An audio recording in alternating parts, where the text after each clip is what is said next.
communities and how involved you are with government and policy and trying to help businesses in so many different ways, right?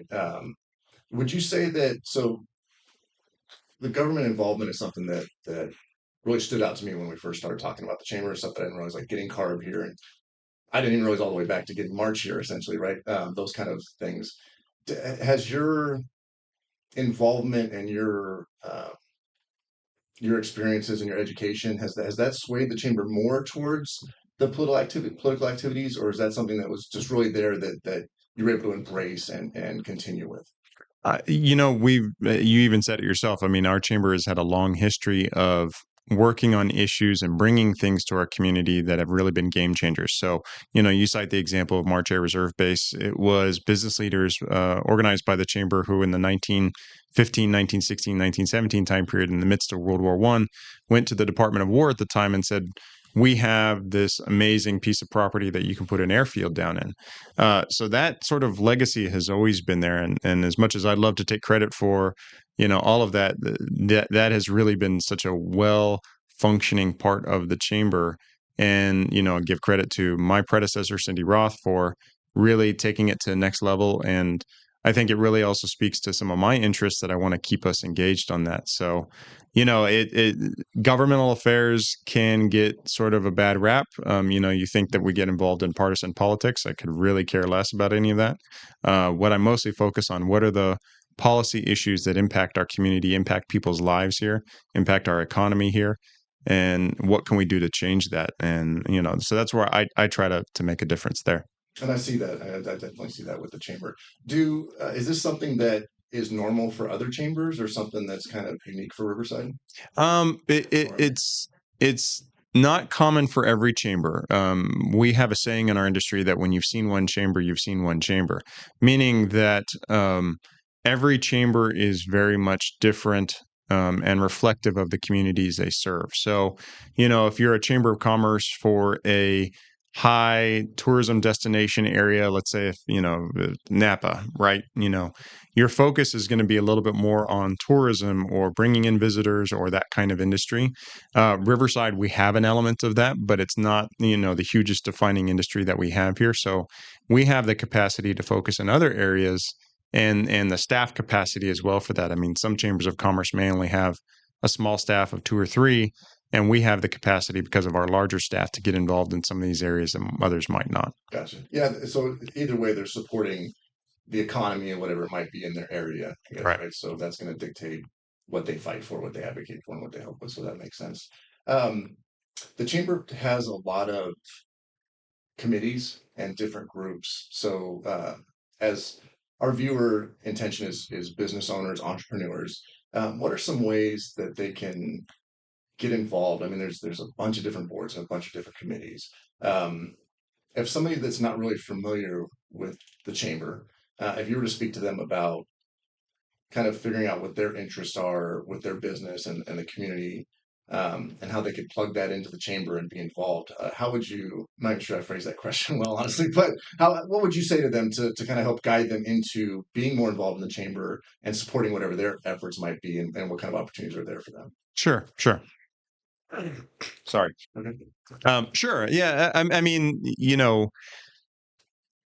the thing about it is this is a balance, right? I mean, you want, as a chamber of commerce, you want businesses to be involved. I want to be able to, pick your brain about an issue that might impact your business or might just impact the surrounding community, and you have a perspective on it, and I want that voice to be heard.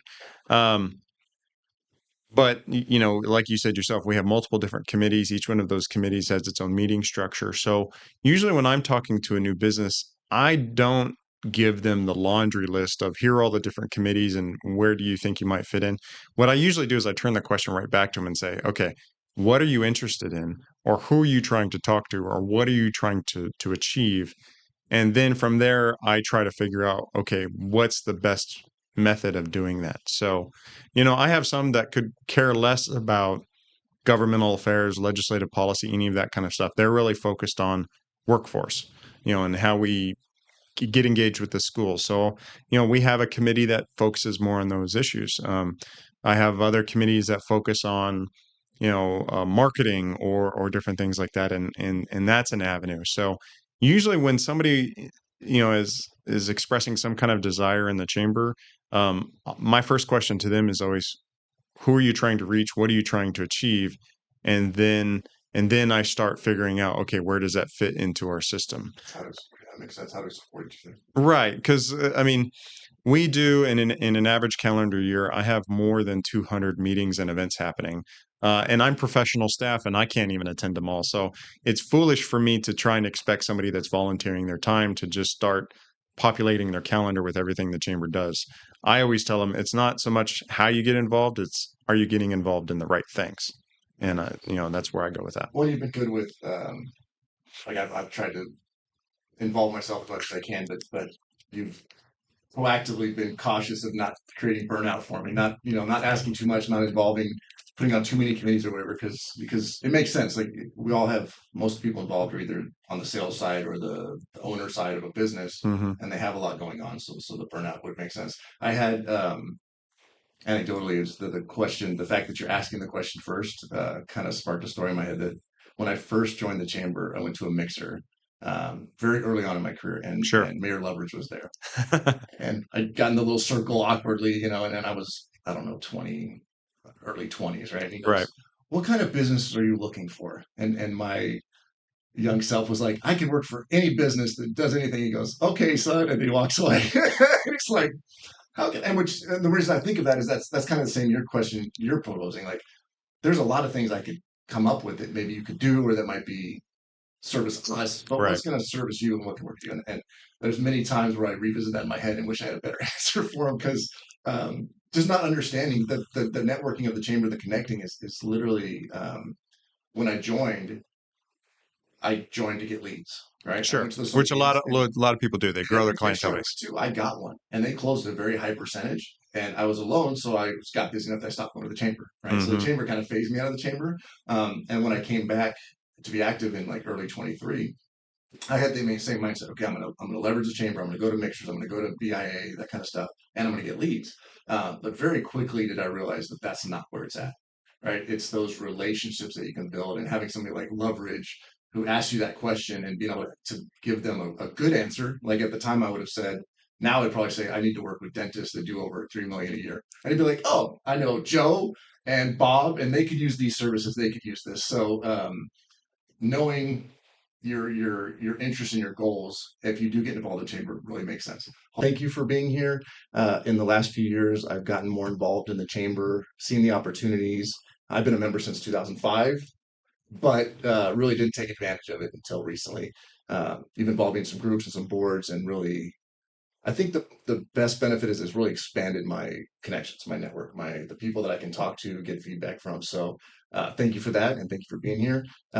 If you want to just tell the viewers a little bit about yourself, your time with the chamber, your experiences, and then we can just kind of go from there. Yeah, sure. Well, first off, I mean, I'm glad to see that you've gotten super involved. You've been with us for a long time, and obviously, I've always been aware of your company and what you do. But it's been really great to see how much you've gotten involved in things and really invested in what we do in the work of the chamber. I've been the president CEO for almost about 2 years now, but I've been working for the chamber since 2009. I had an opportunity to come on board the team shortly after finishing up college and working a couple of different jobs, and really got involved in a couple of things with them. I worked in their community development department, but my background was actually in governmental affairs. That's what I got my degree in political science, and so I really had an interest in how we as an organization representing a larger business community can influence policy, can connect with legislators, can change issues in our region. And that's what really got me. I mean, that was a fast track moment for me in terms of getting involved with the chamber. And along the way, I was very fortunate to have, our president CEO at the time, Cindy Roth. She really took an opportunity to invest in me and my leadership, and she kind of put me on the path towards ultimately where I am now, which is succeeding her as the president CEO. So this is a beautiful job, a job I wouldn't change for the world because I've lived in this city for 35 years, fourth generation in this city, and it's an opportunity to really make a huge difference in an immediate surrounding community that I care so much about. Nice. That's one of the first things that. Well, we went on a hike. I got to do the silent auction, but I think that was a real changing moment for my involvement in the chamber, right? Because there's a lot I didn't realize that you guys do or that we do, um, and those opportunities and how involved you are with government and interest in your goals. If you do get involved in the chamber, really make that. That's one of the opportunities that I find in the chamber, and I've talked to a lot of people. Where they had that same kind of epiphany where it's like and like applying to leadership Riverside, it's not so that I can now try to sell to these people, right? If I get into that, I'm excited by the opportunity to learn how the city functions and to talk to these people and be able to talk to these people after the fact. This podcast honestly even is mainly for the networking and to have people like you come in where I can learn from them and get to know them better, right? This is an opportunity to give me an hour or two with somebody that I might not normally have that time with, right? So I Right. think that that was a really beneficial epiphany that I've had as far as like what I should be doing with my Right. time networking wise. So And I'll probably extend that comment a little bit to say, the thing that I always focus on with people, a lot of people join the chamber because they're looking to grow their clientele base, they're looking for leads, and they're kind of really hyper focused on how do I meet the most amount of people. But what I always kind of stress on them is the chamber, and most chambers are like this. I don't know all of them, but I know a lot of them are like this, where we're trying to not so much just feed you leads. We're trying to help you build relationships and build trust with somebody so that way you may come 3 years down the road to somebody that you have a sudden need of your services, or you have a need of their services, but you want to be able to know that you have a relationship built with them so that you trust what they do, you trust the work, you trust, that they're treating you fairly. All of that is true, yeah, and that they would have that same trust in you, and your clients would have that same trust in you if they came to you via the chamber. I mean, that building of trust is more important to me than anything else, that yeah, building of relationship. absolutely. And Lester, we were at lunch one day. Lester Lee pointed out Hmm. um, you're really building. It's two parts to it. One is like you're really building equity. You're building equity in the community. You're not there to just create transactions. Right. You're there to serve and build equity. And yes, it will help you in the long run. But if that's your mindset, it could be detrimental. Even if you're just there to be transactional, you're not going to get the real benefits and the opportunities that are there. And I think that's a huge part of it. And I've had other people have that same conversation where um, they'll ask me, are you getting? I'm thinking about joining the chamber. Are you making money off of it? I'm like, well, I am fortunately because I've had some recent contracts that close. My 20 years of membership have been paid off in the last few months thanks to like a couple of contracts. But that's just kind of like the bonus. I try to tell them like, and some that I had before those contracts was like, no, I don't have a direct correlation right now. For I spent the Hmm. 400 a year and I got 4 grand or whatever it might be. But the opportunities, I wouldn't have the relationship I have with the chief of police if it wasn't for the chamber. And Right. it's literally just I met him through one of my boards that he served on for a little while, the right crisis center. But we would have probably not seen each other much after that. But Right. now I run into him at meetings, at chamber functions, and just that like drive by, hey, how you doing, bud? He's now somebody that I can talk to if I need something. So like that's what I Right. try to stress with people and what you're talking about. It's just Yeah. it's powerful relationship. Well, and it's the sense of being a part of something. I mean, and you could probably speak to this as well as anybody can, is being a small business owner. It can be an incredibly lonely existence, right? I mean, you're trying to navigate your own world. You're trying to figure out what makes the best, what's the best decision for your business, your team, yourself, all that kind of thing. And to be part of an organization where you've got, 100 other people that feel similarly situated, like that sense of camaraderie, that sense of, esprit de corps that small business owners can have via an organization like ours, that can be very powerful to know that they have a place of people that are similarly situated, maybe facing the same challenges, and that sort of that peer to peer support that they can provide can also be very powerful. So, the relationships may not be always, again, a contract. It could be, an emotional support group. Oh yeah, okay, I've had the same challenges you had, and here's how I negotiated it, and or here's what I'm experiencing, and you have something similar. What, advice can you Yeah, impart? Like all of that can be incredibly powerful. And so that's where I always try to tell people is it's easy to think about the chamber or organizations like the chamber because there are a variety of different types, where if you put it in those stark, dollars and cents metrics, yeah, okay, that may pay dividends back to your business, but you also got to think about the intangibles that come along with it, and how that factors into what it can do for your business. Yeah, no, absolutely. Yeah, there's another group I'm part of, EO, Entrepreneurs Organization, and same kind of mindset. Like you, as an entrepreneur, as a business owner, a lot of times, I mean, if I talk to my wife about a lot what's going on, that just creates stress in the household. That's not helpful, right? Even Right. though the stress is there, but now we're both burdening it, and now it's worse, right? Yeah. Because we're all Right. dealing with it. Yeah. And even like I made the mistake one time of talking with the team about losing some contracts and the financial burden that has on the business, thinking we'll all rally together, but instead everybody was in the dumps for the next 6 months, so you're right, like having people that you can commiserate with or you can celebrate with, and that's Hmm. the other side too. Like if you get a huge contract, you tell some people that they'll get jealous or it's uncomfortable or whatever. Right. But you get somebody in the community, either through the chamber or like you or something like that, and you're high-fiving because they get what goes into that and how little that you actually get to keep and what all goes into it. Like they have a full picture and understanding. So Right. yeah, that's huge. Um, and then the flip side, not the flip side, but then another thing that's been really valuable for me, um, in my strategic long-term thinking, I guess Hmm. would be the way to put it, is being able to come like I'm not on the Economic Development Council committee, but I still try to make those meetings because the opportunity to listen to whoever's presenting that day about what changes are happening in the city or in the government and the direction that things are going. I had no idea about how the housing stuff works. And now when I'm talking to a client that does ADUs or does housing, I'm like, there's such a great opportunity for you right now with affordable housing and blah, blah, blah. And those are things that I wouldn't be able to speak intelligently about without these meetings. I mean, I'm sure I could Google and figure it out, but it's not, I don't have time for that, right? But going to the meetings and um, military affairs, I've learned so much about March and housing, I learned so much, so these different committees, not only are they being there could be giving to the community and to the chamber, but I learned so much and it just really gives me a totally different picture of the direction of our community and the things that maybe I need to be doing in my business to prepare for it or to take advantage of it, whatever it might be. Um, so, is there something you speak to that a little bit about? Well, yeah. I mean, again, I sort of, well, the example I always tend to use is, I think back to when I was a kid and I watched GI Joe cartoons, right? And they always had that tagline at the end where they say, "Knowing is half the battle," right?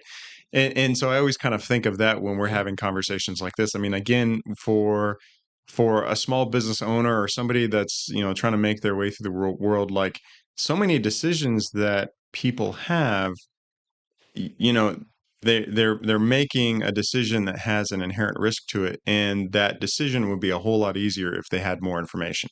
For the sake of a small business owner, again, if you knew that certain things were happening in the community, certain industries are really taking off, there's economic opportunities here, there, and where else, um, you might be able to make a more informed decision that could very much impact your business, hopefully in the positive, or maybe it's avoiding a negative scenario. That could Right. go either way, right? So I always tell people, when you know about what's going on around you, you inherently make a smarter decision. And that's where I think we also, that's sort of a secret benefit that we don't often talk about, because people that are involved with us or people that are just engaged in their community, they tend to be aware of the things that are going to happen long before anybody else does. And so, for one, those things aren't a surprise anymore. Good news is not a surprise. It's a, hey, let's make the most of this moment. Yeah. And even the bad news, it's like, okay, let's not be shocked by this. Let's know it's coming, so that way we can do something about it. Um, and so that's kind of that access to information, I think, can be really beneficial to folks. And we don't always do enough to make sure that people see what's going on with that. Um, I mean, you've cited a couple of important things, knowing where the housing is going, right? Knowing where that density is coming, knowing where that growth is coming. That could be very important to somebody that has a business that is in that space. So if somebody's looking to start a restaurant, yeah, I definitely want to know what kind of housing is going on around me. Or if I'm in retail or any of those kind of things, like that would be very important. I have to imagine in your world, you want to know where people are, because that's a target audience for you and what you're doing. So, being aware of that information via the chamber, I think, can also be very powerful. And that's one thing that I always think we should do a better job of sharing, is that how that information can shape an important decision that a business owner has to make.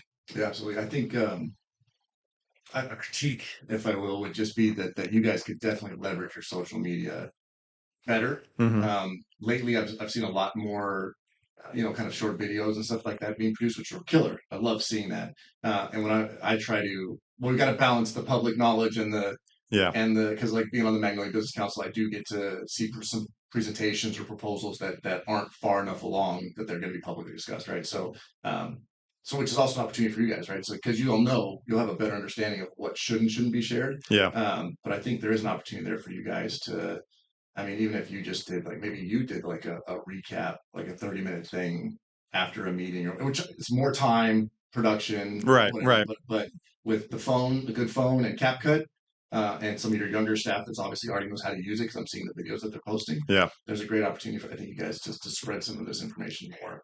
You're absolutely right. We should. It is always, keeping that top of mind. I mean, social media and just that whole effort is the beast that needs to be constantly fed, right? I mean, it's something that if you're going to do it, you have to commit to it and make it be the priority, so that when I'm balancing 10 other projects, I got to think, okay, part of one of those 10 projects has got to be recapping it on social media, or recapping it on whatever platform. So Yeah, I'm very fortunate. I do not want to take credit for any of the great things you're talking about on social media. I have a great team. That team does, really a lot of exceptional work, and so, they deserve a ton of the credit for it, because they see the value of it. I see the value in them doing it, and there we go. yeah, and they're it's cool that you'll see them like when I post a video or a picture from one of the events, they're in there, they're engaging, Right. they're commenting, so they're paying attention to what's being said about the chamber as Yeah. well, which is huge. Which, and I'll add to that and say is that one of the things that I see as the most valuable is when our members, are posting on social media Yeah, from our events and activities. I love, and I really encourage my team, like, our members are our best ambassadors. They're the best spokespeople for what we do. And so when they post things and they've tagged us into it, or they're at one of our events and they're sharing something, like, we need to reshare that, because it's, obviously they're promoting something that we're doing, but we're in turn being able to promote them. yeah, and And then engage with it and show appreciation, so they'll keep doing it for sure. right. I mean, part of our business is promoting our members, and to the extent that that can be a mutually beneficial thing, then yeah, absolutely, let's do Yeah, it. it's huge. With all of our clients, I tell them that you need to be posting, right? That's Hmm. your content. You need to be doing it. But what we call user generated content is your customers, your members. Like when they Right. create content, if you post it, the people that follow you and engage enough that it shows up in their feed see it. Right. When a member posts it, all of their friends and family see it, and that's generally where people get the most engagement is with their personal friends and family, right? So it's absolutely extremely valuable, and it's hard to like systemize it to make it a part of the process with these Right. events. And people try to do it with like with like the step and repeat contest, like you take a picture in front of it, make whatever. But yeah, you're right. Getting more of that generated content and then engaging with it and then sharing it. Right. Absolutely, yeah, So it's huge. you're actually, I think you're probably the second or third person that's mentioned to me that I need to figure out a way to do some kind of recap from me, or recap from our leadership, so that way people can get some of that information. So I'm gonna have to pick your brain some more on that. Yeah, even if it's just like once a week, do a Yeah. Friday recap. Here's what's going on this week, and your team can give you notes, like Yeah. take notes from it or whatever. Yeah. And the tools are there, right? I'd be happy to help with it, but the tools are there to make it relatively painless. You don't need all of this stuff to do Right. it. You know what I mean? So I don't even know if you need all this stuff to do a podcast anymore, but I already invested in it, so Yeah. we're You good. know what? It's got the look. You spent money in the economy. I appreciate Yeah, yeah, that. absolutely, absolutely. Um, so on these committees this morning, we had Congressman Takano, um, and we may have different political positions, although I don't strongly lean one way or another, and that's not what this conversation will be about. But I Hmm. wanted to come anyway, and I think the reason I mentioned that is I want people to think about coming to these regardless of who's presenting, because there was a lot of great information, a lot of viewpoints that made a lot of sense to me this morning. Hmm. And one of them that I kind of want to touch on with you, I made a little video coming back that I was thinking about posting, but I figured I'd just talk to you about it instead, is Sure. the VC aspect, right? So it came up from Micah, Congressman Takano, and he brought it up earlier too, that we need to look at ways and maybe form a committee or whatever to look at it to bring in VC, to bring in private money to Hmm. the community so we can basically lift everything up, right? Bring Hmm. up the median household income, get more stuff built so inventory's there, so prices come down, like, just kind of help with all that stuff. And my sense was that it was kind of a top-down thought. How do we position the region, work with the universities, um, advertise the region to attract money so that it's available, so we can then plug in people to that money, right? And Hmm. my thought, and I want to hear your thoughts on this, was either augmenting it or maybe going a different route. What about a bottom up kind of approach? I've seen the chamber, I think, has done some. I've seen like UCR has done it where they'll hold like startup fairs where you can pitch your idea and stuff like that. What if there was a system that was more built out, had money behind it, Hmm. maybe leverages something like ID, SBDC, or people that have more direct VC um, connections and experience, and it was really about giving a place where, from the bottom up, people can bring ideas, come Sure. in on a regular basis, and the grant money behind it would be to help them because they'll probably have a loose idea, right? They might not know how to make projections and a really good pitch deck and business plan, right? So having the resources to do and have them sustainably there, right? Like it's an Right. ongoing thing so that it's always available.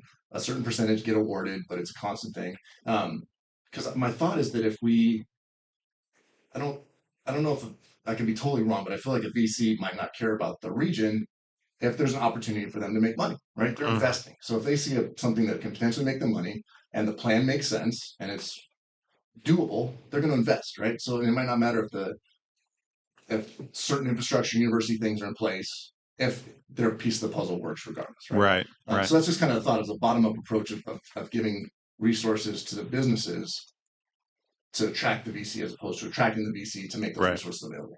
Well, so yeah, this can be a little bit of the chicken or the egg type scenario, right?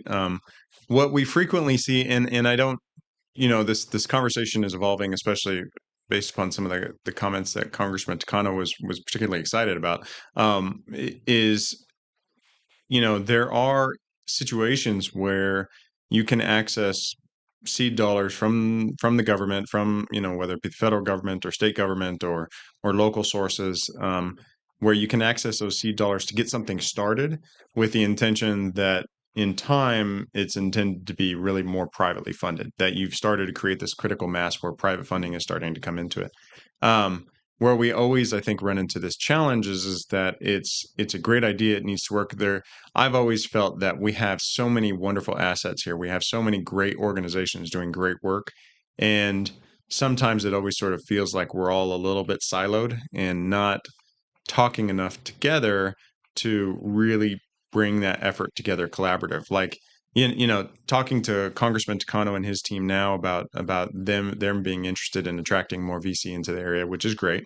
Um, that's going to need a mechanism because obviously I don't think the congressman is interested in being the lead on it. He just wants to see the finished product. He wants to, hopefully be at the start of it and see it really grow into something that he can be proud of. And I think what we really need to do is I think tied together what your comment is here is just get organized, Yeah, right? Just yeah, get all the different players that might be interested or involved in this, getting them all organized, figuring out who can bring what to the table.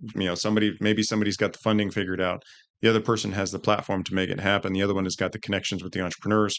Another person, just to your comment, maybe has the training or the resources to help them really perfect their pitch or their business plan, whatever it is, and then starting to build that mechanism all together. Because and this is a feeling I've had on a lot of fronts, right? I mean, I think I've shared with you before, like there are really great organizations in our community doing work to support small businesses, but there's like 12 of them, and I don't know, and maybe they do work together too. Maybe I'm just not fully plugged into it, but there's such great work going on here. But I think it's all sort of this effort over here, this effort over here, and I don't know how much those efforts are communicating with each other. yeah. So it may take an organization like the chamber, and that's something that I've been thinking about is may take an organization that pulls it all together, gets all the right players sitting at the table and sort of saying, okay, we know we all commonly want this direction. How do we make that happen? Yeah, yeah, yeah, and the top down, bottom down, whichever, and that's going to come together with the Yeah. resources and the planning. I mean, the top down, that I think you're right in sort of calling it a top down versus bottom up sort of approach, but I think the one thing always to remember is you get like what frequently happens is government can maybe be the starting point for some of these things. They can maybe start with some of the initial capital to get it going, but what they're ideally hoping for is somewhere along the way they can kind of get out of it and it runs on its own. That's at least been most of my experience in talking with some of our folks in the public sector. Yeah, it makes sense. They don't want another thing to manage necessarily. Yeah, and candidly, I mean, they have a broad array of responsibilities. They don't want that thing to consume their entire scope of work. They want it to be an important thing that they do, but not be all consuming.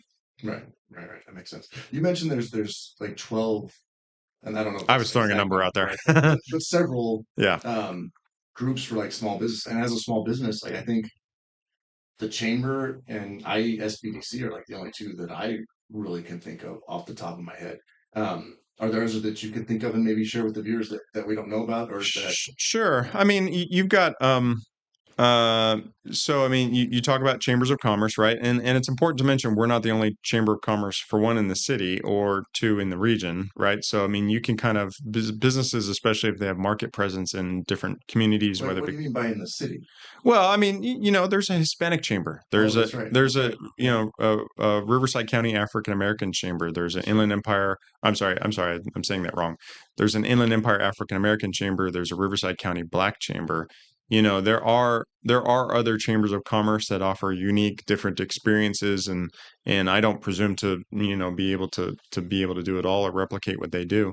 Right. So there's that. Of course, we have our sister chambers in Corona, Moreno Valley, and Temecula Murrieta. So to the extent that a business has market presence in those places, they may be able to join those other chambers and get the best of all of these different things. Yeah. Um, you mentioned the SBDC. There are actually multiple different SBDCs in the city. Most people commonly think of the Inland Empire Small Business Development Center, of Yeah. which they have space in our building. And they really specialize in business planning, especially for small businesses. But you have Epic, which is the more tech-based SBDC and incubator based out of UCR, and they're a little bit more in that tech sort of commercialization of technology space. I'm sure if I thought of a couple of others, I could probably do that. But again, that's where we sort of come to it. Even the universities. I mean, all of the universities have some sort of interest or presence in supporting small business. I mean, the one I just most recently met with, California Baptist University. They have their family business center, which specializes in, as the name implies, businesses that are family owned, or maybe they're owned by a patriarch or a matriarch that is looking to maybe somehow figure out how to pass that business down onto younger generations. And so they have a very specific focus. I mean, that's the beauty of this is that so many of these organizations all do different things and may cater to very specific constituencies within a broader business community, and yet we could kind of bring them all together in a collaborative effort so that way somebody that's in tech but is also a family owned business could get the best of both Yeah. worlds. Yeah. They could be a Latino owned business and involved in the Hispanic chamber and in our chamber. They could have a market presence in Corona and Riverside and get the best of what both chambers have to offer. So you know it's always just impressive to me the amount of resources that are out there, but it can be, especially for a small business owner, incredibly overwhelming, right? Yeah. Just the Even trying to think about how to look for them right. based I on mean, what what do my you do? my Just needs might be, or another business. There are going to be different needs, different searches, different opportunities, or whatever. Yeah, I could see it being. yeah, yeah. So that's something that I've been kind of throwing around is maybe our chamber is a great entity that brings some of these all together, really puts together sort of a collaborative effort so that when a business needs help or when a business is looking to do something, they can come to maybe a central focal point. Like a And resources page on your website. there you go. Yeah, there you go. Something like that. Honestly, that'd be a good, centralizing that some of the stuff, and but then obviously now you have to have something on staff maintaining accuracy. But like, even if it's just a name and a brief description and a link to their website, Yeah. that'd be very valuable for Well, business. and the other thing is I see it as ongoing, right? I mean, it's I think a resource page, whether it be on a website or a brochure or whatever it is, I mean, that's just the starting point. Yeah. We've got to really build this so that this is a whole collaborative effort, where again, if you have an SBDC over here and they support or promote or whatever, something that the Family Business Center at Cal Baptist is doing here, and they in turn, see the value of something the chamber is doing, and all of these entities are working towards a common objective over time. I mean, that collaboration can be really powerful. Is there are there any like grant slash budget fights that kind of make them not want to collaborate, or is it just a communication thing, do you think? Or a Um, little both? I don't think that they.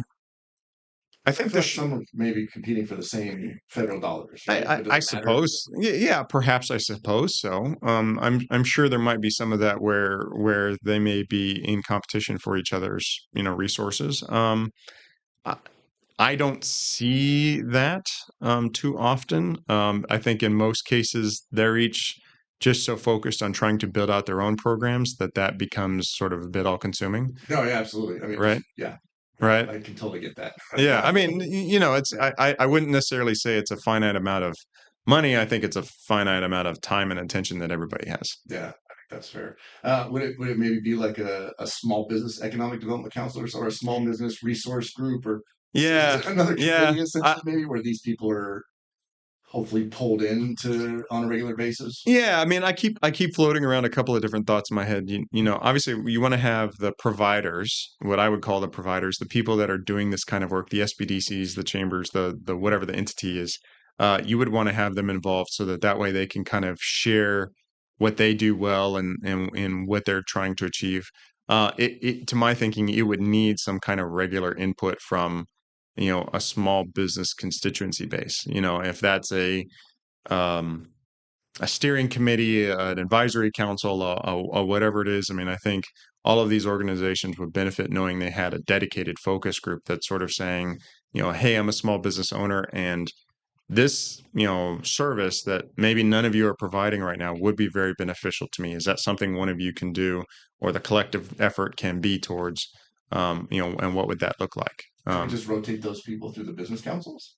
You could. I mean, But it's not a real focused. I'm not. It's like touching little snippets here and there versus like an ongoing conversation at that Y- point, I guess. Yeah, I mean, I suppose I'll be honest, I haven't thought that far enough about down the road about, who ought to be all the, I Yeah, think I mostly thought, okay, I want to make sure I have these types of businesses involved in giving us that kind of input. But, I haven't really thought, you know, what yeah, that representation looks like. makes sense. From a business and action standpoint, that's more opportunity, I think, for us to provide education. Sure. Um, like we're trying to talk with the IESBDC about doing a series with them. But all these other, I didn't even realize how many other groups we Hmm. could potentially tap into the same kind of a resource. So that's something maybe we could talk about offline. But I Yeah. think that's an opportunity too to bring in Yeah. some I more mean, qualified education for the people because that's what we're after for business in action. yeah, business in action, again, a chamber program, a chamber committee. It's beautiful. I love the sort of the semi-organic nature of things to come together with that is, and now that you're chair of it, I mean, I think you're putting your stamp on it, which I really enjoy seeing. Um, the the beauty of it is that it's meant to be quick takeaways, right? Our business in action happens twice a month on Wednesdays at the chamber, and we've always envisioned it to be not this, hyper intensive, you got to study for 4 hours kind of thing. It's meant to be you can be there, you can engage with fellow business leaders, you can build some of those relationships, and then whatever the program is, whatever the speaker is, Yeah, you're getting something quick that you can probably maybe start implementing in your business relatively fast. yeah. Or you're getting that tidbit of information that's going to help make your next decision a little Or bit at least easier. spark interest potentially or something, at least something Right. typical. Yeah. Yeah. It's meant to be short but impactful. Um, if I wanted to do 4-hour trainings, I would do them, Yeah, no, I don't think and that but ever nobody has would. time for that. Nobody, yeah, nobody would do that. And Yeah. I think even just like we're talking about maybe even just giving them like 30 minutes, which is Sure. even still a little bit longer than it's been, but it might be short enough that it's not that we don't want a long, dry presentation because that's going to push people away. But if we can Right. give really good nuggets that they can take away and either or sparks their interest and they go do research on their own or something Right. like it. Ideally, if you could walk right back and implement something, like right before our podcast here, I was on a Zoom call with a mentor, and like that's just what I get from it. We have a 30-minute call, and I've got 5 nuggets that are just checklist items that I can go and now implement, right? And I've got to work on them. There's Right. a lot of details that I'll have to figure out, between each one of them, but it's directions, giving me directions, giving me ideas, it's giving me, thoughts to build on. So Yeah. And the other thing it might also be is, maybe an affirmation. Hey, yeah, I'm on the right track. Because, the thing that we oftentimes don't really talk about with a lot of small business folks is the self-doubt that, I know a ton of small business owners feel because they're always worried, did I make the right decision? And to kind of maybe have somebody tell them, yeah, you did. You may be going through a rough patch right now or whatever it is, but you made the right decision. And maybe having somebody else, a peer, a mentor, whatever it is, or an expert in that field say, yeah, if I were in your shoes, I would have done the same. yeah, Like I that agree too. affirmation is powerful. Yeah, yeah, yeah. Um, Definitely as a small business owner, there's always a nagging in the back of your mind if you're making the right choices, if you're making the right moves, if you even know what the heck you're doing. Yeah. And, Honestly, but and a moment of confession, that's true for chamber CEOs too, right? I mean, yeah, in every sense of the word, we're always thinking, when anytime you lead any kind of organization like this, am I making the right choice? yeah, Do I have the right information to make an informed choice? yeah, absolutely, absolutely. So I think that's something that's. Thanks for putting me on the business action chair. I know it's something that we'd like to get back to its previous level of like Yeah. every week and of attendance and a sponsorship. So it's a fun challenge, but it's things that I did have ideas around. So I appreciate getting the opportunity to work on that. Well, I think I made the right choice in asking you to serve on it. So So hopefully it helps your self doubt about it. But so we'll see how it goes. I think it'll be cool. Some of the things with the chamber. Let's see. I want so from the chamber as a business, and I've tried to do this with everybody. Um, just kind of looking at some of the key things that go into every business, right? Like, let's talk a little bit about, not all at once, but some of the things I'd like to try to talk about real quick is your leadership style, how you try to lead your team, hmm the culture that kind of those kind of go together, right? The culture that you're trying to put into your organization and how you maintain that, hmm and then the KPIs, the way that you create accountability and track performance and progress.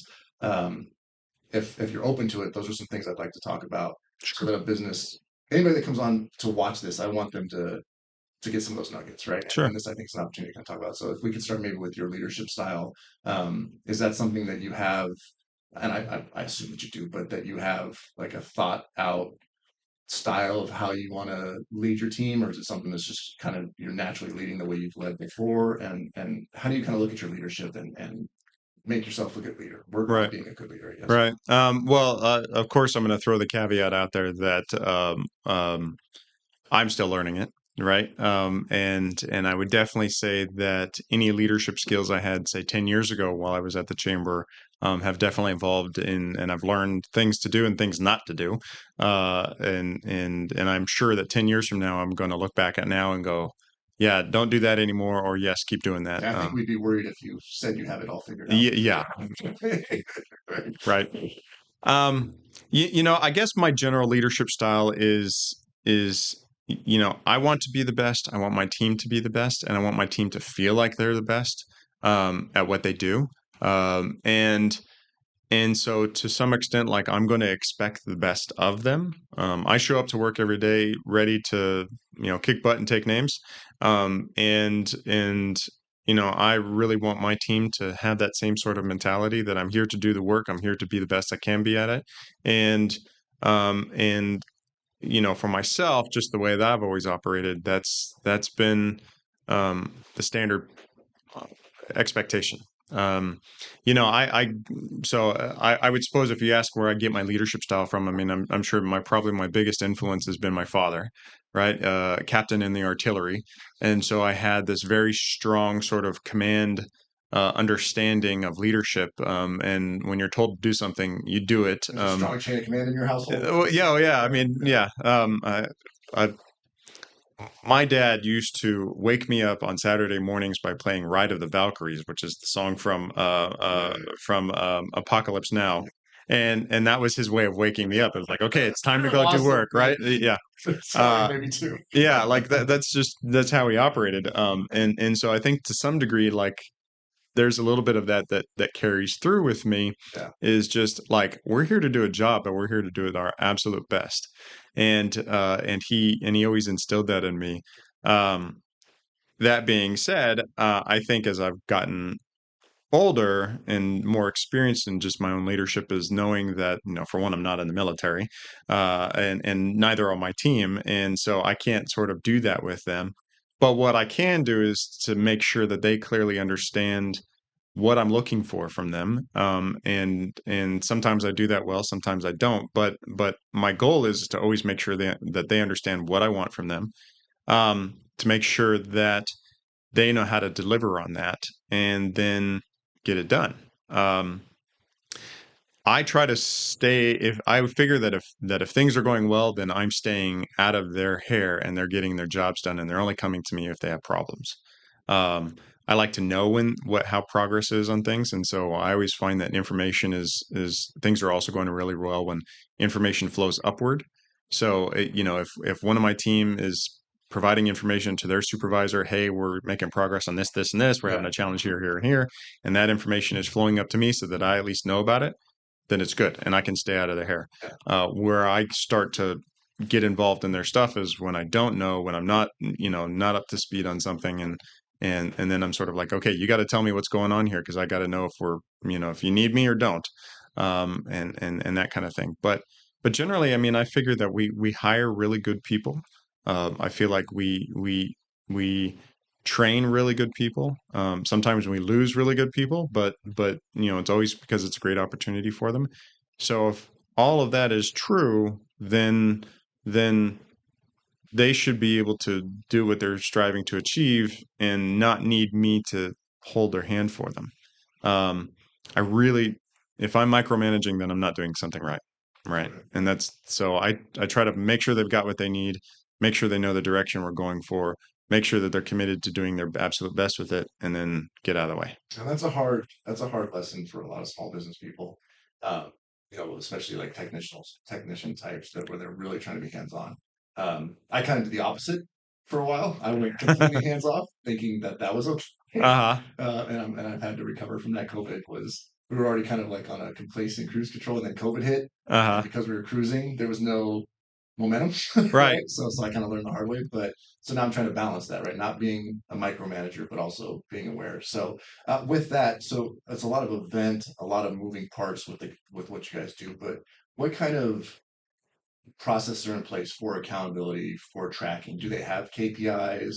How do you keep track of them? How do you monitor them? Do you guys have recurring meetings, Yeah. like set meeting schedules? Like how do you kind of manage that accountability and that performance aspect? Well, a couple of different ways. I mean, we do the pretty standard, team meetings, staff meetings that a lot of organizations have, and the goal with those, they're not very long and drawn out. They're usually about 45 minutes, and every team member kind of understands, we can spend 10 minutes talking about how everybody's weekend was, or I can have you give a 5-minute report on here's what I'm working on this week, and here's where I'm at, and here's what I got to get done, Yeah. and then we move on to the next person. So we try to keep things very efficient in that capacity.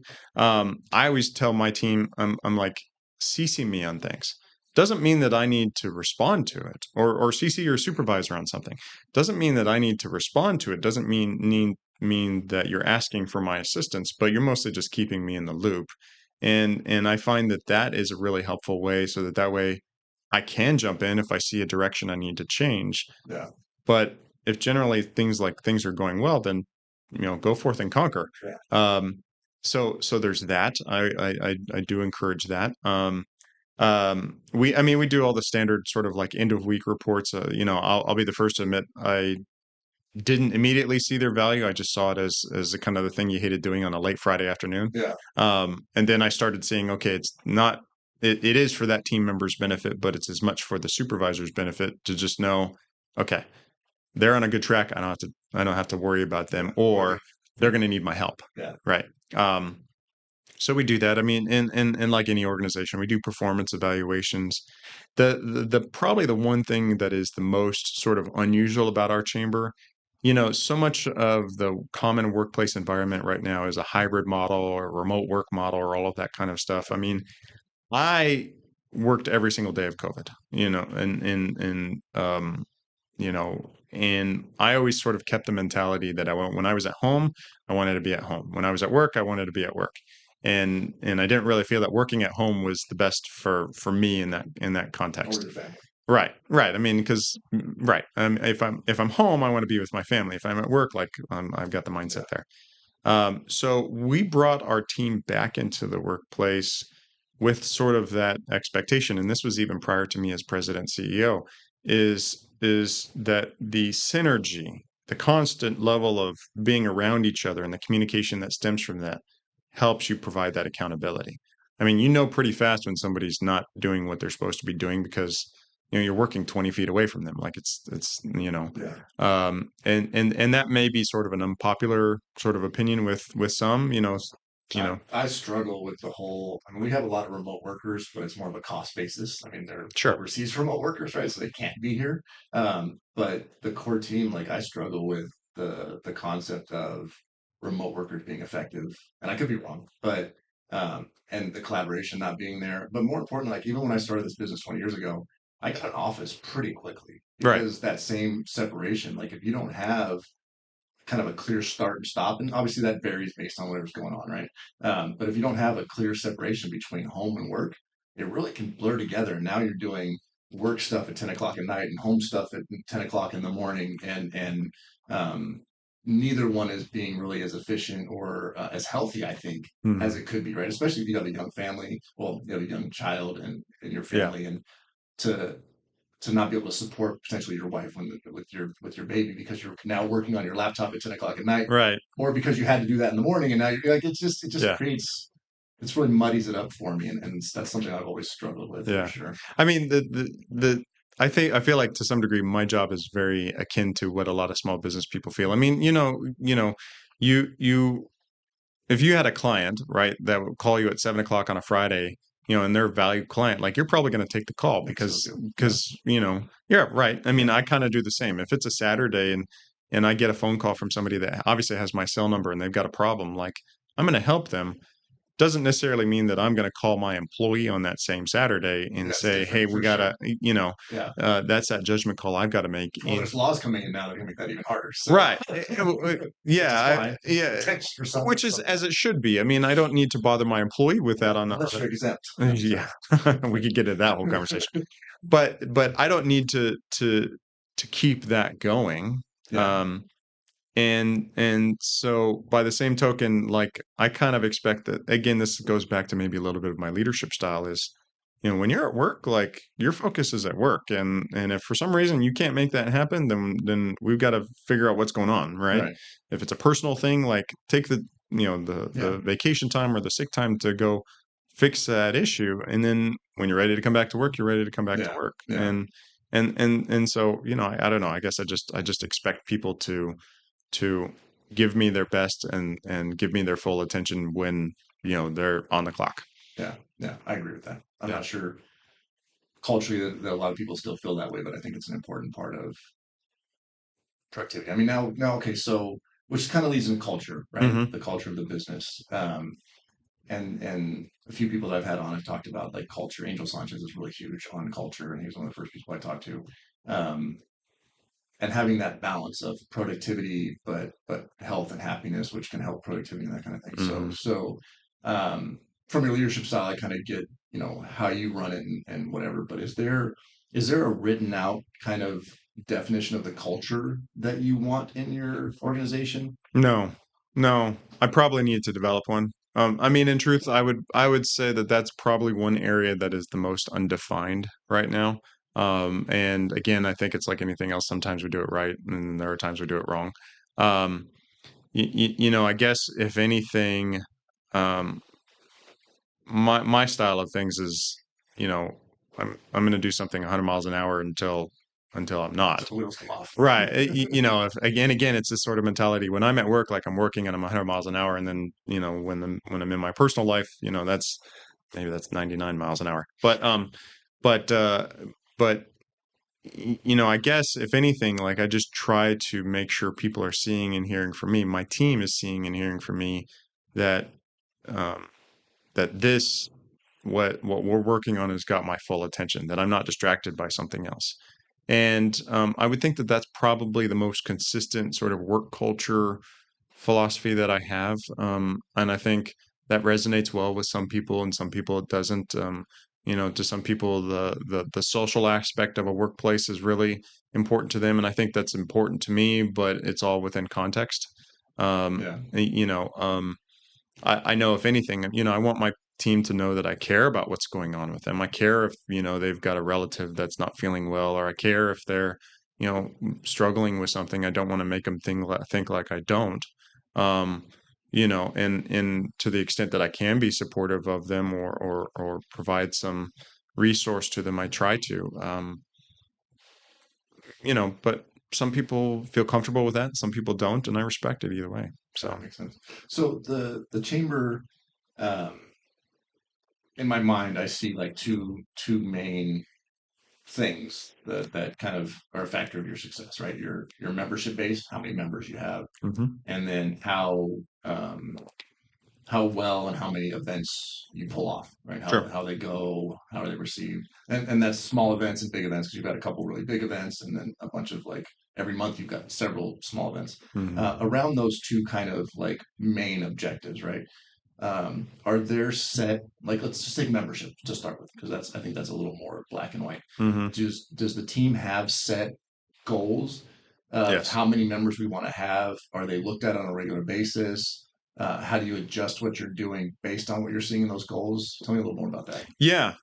So short answer is yes. And I think maybe we go back to a little bit of work culture, right? So um we have a membership team where I have two individuals on the team that their primary focus is bringing in new members into the organization.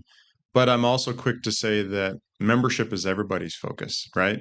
So if the people that bring in the membership aren't doing what they're supposed to be doing, right, that's going to have a direct and immediate impact on us. But if they are doing what they're supposed to be doing, and then I've got other team members that are executing programs that aren't delivering on the value of that program, then I've got a problem there too. So, I try to make sure that the whole team understands that membership is our first priority. That they have other goals, yes, but maintaining and serving our membership is the first priority. Magnolia Monarchs, if you'd brought in one person, we would have won. Just from on the membership standpoint, one person, Yeah, we were yeah, yeah. so close. And I love that, right? The competitive nature of that, right? We only That's had fun. one. One more, you would have gotten it. Now, but more specifically on the membership side. So, and I don't know how much the numbers you want to get into, but you have X number of current members, right? Mhm. By the end of 2024, I assume you have an X number goal, right? Yeah, I mean, we have a budgetary goal, and that gets achieved in a couple of different ways because our membership model is based on the size of the business. So a smaller business pays less in dues than a larger business Okay. does. So it's a little bit hard to sort of say we want this many new members in one Yeah. calendar year. Do It's you a little. average it to kind of say this number, or do you Yeah, I just mean, really tie it to a number? you can look to kind of certain trends. We can certainly see if, we're getting a ton of small businesses that are joining the chamber, and obviously they paid their dues, and that may translate to a certain amount of revenue into the organization. And but then you could have, a larger corporate member that may pay larger dues. Yeah, or 10 or 15 small businesses or whatever. Yeah, yeah. I mean, so we really track that progress really more on the revenue, because obviously then I have to account for how we in turn expend that revenue. But and then we also sort of look at it as, our gain versus burn, right? Because, like any membership organization, we're also losing members month over month, because somebody's gone out of business, somebody's relocated, Yeah, somebody just didn't see the value of the chamber anymore, yeah. and that happens. So I also look at things in terms of, am I gaining on that front too? Am I gaining more than what we're potentially losing? Right. And generally we're headed in the right positive direction. We have an odd, bad month, but generally, we we stay neutral, if not always gaining. Is that something you look at? Do you look at that goal every week in your weekly meeting? Do you look at it like monthly? How often do you revisit that goal and adjust? your efforts based on it. Yeah, I mean I get I work with the membership team, and they like I'm sure many sales teams do, is that we have ways of them sharing when they've brought a new member in, and we celebrate that, celebrate the new member coming in, but also celebrate the achievement of that sales team member. I get same kind of thing, an end of week report where they're at for the month, where they think they're gonna be by the end of next week, that kind of thing. That information is also shared with our team as a whole. I want the rest of our team to know, are we seeing a lot of new members coming in? Are we not? And what might be the fluctuation of that? So yeah, I mean, we do. We celebrate every time a member joins the chamber. It's a cause for celebration for us. There's it's even the silly little things like ringing a bell every time a new member comes Do in. you guys do that? We have what are those, like it's like a siren button. Okay. They hit a little siren button every time Like the that. make it easy staple button. Yeah, kind of, yeah. It's I think it might actually be that. I don't know how we got it, but they hit it, or they got a new member in, and oh yeah, everybody cheers. Like, I mean, it's just That's huge. it helps build a little esprit de corps for the team. Yeah, I need to build out a sales team in this company now, but I ran a sales team for a while, and that we had a bell hanging there. Yeah, We had the thermometers for each person kind of on the wall, but if somebody got a sale, they rang the bell and disrupt the whole office with the gong, and it was right. a celebration, and it drives us. So that's cool. Um, so we talked about your leadership style, culture, uh, how you kind of hold your team accountable to your goals. So I think that's Hmm. all great information.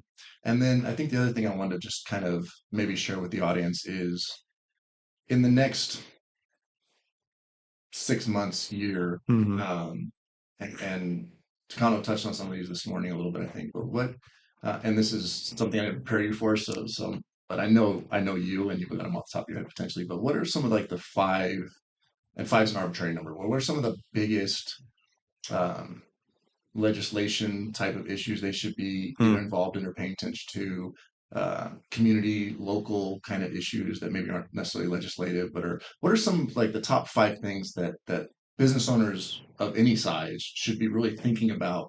And this is, IE focused and identifier focused, that they Sure. should be really being mindful of and either watching or getting involved in. Sure. Oh, good. It's a good question. So, I think the easiest one, if you said sort of the next 6 to 12 months, let's say, the November elections are going to be interesting, and not to get super political. I mean, that's not the direction of this conversation, but um, some important decisions are going to be made, not just at the presidential level, although I'm sure that that's going to have some large bearing on a lot of things. Yeah. But there's talk right now. Depends on when this airs, but there's an effort right now to put two public safety ballot measures before California voters, that are going to increase the penalties on retail theft and fentanyl trafficking. One put forward by a very pro law enforcement uh, batch of groups, and then one put forward by Governor Newsom and the legislator, and Californians are going to have to figure out, are both ballot measures good? If one, the way they set up is that if one gets more votes than the other, even if both pass, if one gets more votes than the other, then the one cancels out the other. Are they very different in their approaches? Because I know when the chief was on here last, I think that's the same. That's an issue that he, kind of stressed Yeah. as well. I haven't had a chance to read both of them. I've read the one that's more of, originated from the law enforcement side of things. So I haven't read the one that's coming out of the legislature. That's going to be sort of the next phase. Um, I do understand that there are some differences. Now, I I couldn't really say, is one more effective or less effective than the other. Will one be more of a deterrent than the other? I could say, but Californians are going to have to decide, what direction we want to go with that, and that's going to have impacts. It's going to have impacts on whether or not law enforcement can pursue certain crimes, what kind of penalties will stem from those crimes, what kind of impacts that's going to have on the community. Right. One of the big topics has been the retail theft component of both of these ballot measures. Is that going to deter, some of these challenges we've had? Is it going to increase a prison population, an population, Right. incarcerated population? And what kind of impacts is that going to have? So we're going to have a pretty important decision here on that. Um, and that's going to be, I think, really telling of where Californians are right now on this issue. You know, you have some that are very upset about it, and others that are obviously upset about it, but maybe see it in the broader context of other issues. And so we'll have to kind of navigate that a little bit. And some that maybe aren't upset about it for some reason. Well, and yeah, yeah, I don't even want to know any speak to any of that right there. You know, what was also interesting right now is, you know, the news came out just a couple of days ago that the or not California, the United States Supreme Court ruled on a case that allows, they upheld a city in Oregon's ability to ban outdoor camping in public spaces, which is essentially, you know, Yeah, homeless encampments. right. That's what the ban was built for. The city of Riverside had a similar ban that was put on hold because this thing was going to get decided in court. Now that the Supreme Court has ruled, it'll be interesting to sort of see what our community does in terms of advancing that, you know, that ban on outdoor camping. Is that something that would go to like a vote, or is that something that just kind of happened and if people have to weigh in It or passed via our city council, and then it was put on hold while this court case got figured out. And I don't know what the next steps are, but it'll be potentially the interesting. new city council might have to weigh in on it again or Yeah, I would think that they would, at least to tell their team to, yeah, reinforce the existing ban. Um, uh, so that'll be, you know, interesting because now you're going to have a scenario where the city has made a declarative stance that they're not going to allow, you know, that type of encampments in public spaces. And will they have the resources to really, you know, enforce it? yeah, So that'll be an interesting conversation, and I think it's going to be a conversation that a lot of people are going to have some thoughts on, yeah, you know. absolutely. So there's that. You know, I don't know if this will get resolved in the next 6 to 12 months, but you know, we continue to have this ongoing conversation about, um, you know, where the growth is going to take place in our city. You know, are we going to build more housing, and where is that housing going to go, and what kind of impacts is that going to have on traffic? Are we going to try to build other industrial centers that might have more truck traffic or might have any number of other things? Yeah, Are we going to really capitalize on that growth and see ourselves as, you know, the city that, you know, has a certain place in the world, or not? Um, so there's that. I would think that, you know, we have this situation where we have businesses that are, you know, coming out of COVID still.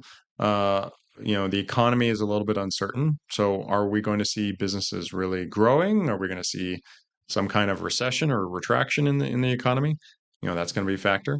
Um, so that's number four. And then I would say number five is, you know, um, are we going to, I think, really see uh, like office workplaces fully return or not? You know, is this hybrid model going to be the new norm?